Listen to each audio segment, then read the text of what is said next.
She got her toenails painted with glitter nail polish. Awesome. And then wanted Daddy to get his toenails painted with glitter nail polish. And I said yes. And then the next day I brewed this beer for the first time. And so it's Sparkle Toes. That is amazing.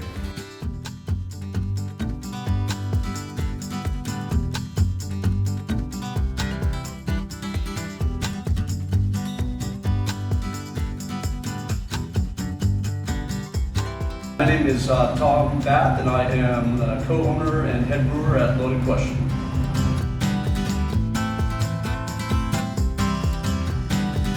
Yeah, I had a job in the outdoor industry out in Seattle, moved out here for another one. Ended up not being a great fit.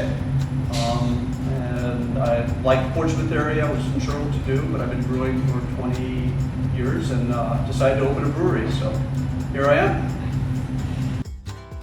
I brewed my first batch of beer in 1995. It was a not very tasty amber that I made out of a kit. They eventually got better, but it took some work.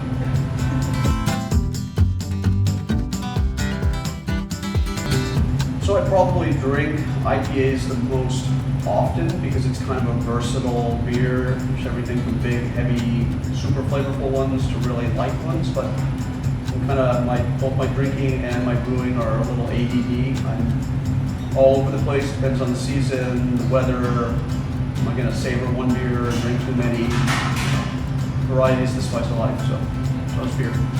There's a couple parts of brewing. One is coming up with the recipe, which is the part that everybody gets excited about. And I always describe it as a little bit of the science of baking combined with the art of cooking. You've got to understand how flavors go together like cooking, but you also need to understand the science of it, the enzymes and the yeast are working, and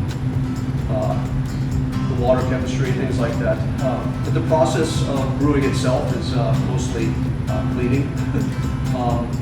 The big thing you're doing is mixing grain, which is malted, typically barley, but it could be other things, with hot water.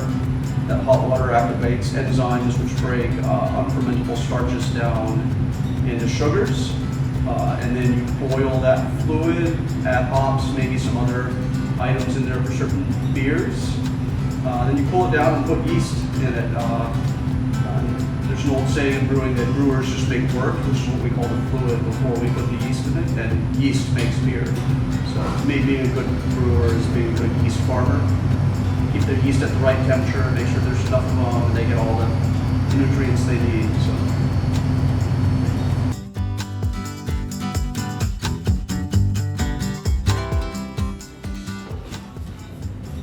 Kind of like a wit beer, but it doesn't have wheat, but this one was aged in a Malbec wine barrel.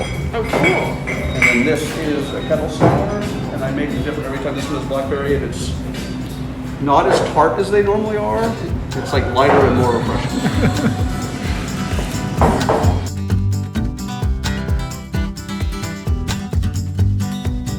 I definitely use them a lot on some days where I'm doing projects and cleaning stuff and doing construction.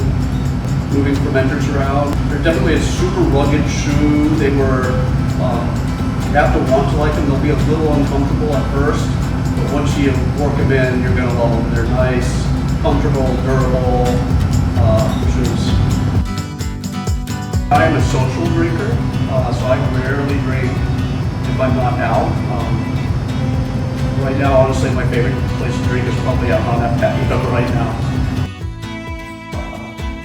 Kind of our goal is community and supporting that. We do a lot with Surf Rider. I'm making a Mexican lager called Single Fin Lager. Yeah. If you don't know, I know the somebody who rides a long board is called a logger. And we're going to donate a portion of the proceeds to them. That's awesome. We're going to do as much as we can in that space, and then if we get to a point where that space isn't big enough, we'll figure it out then.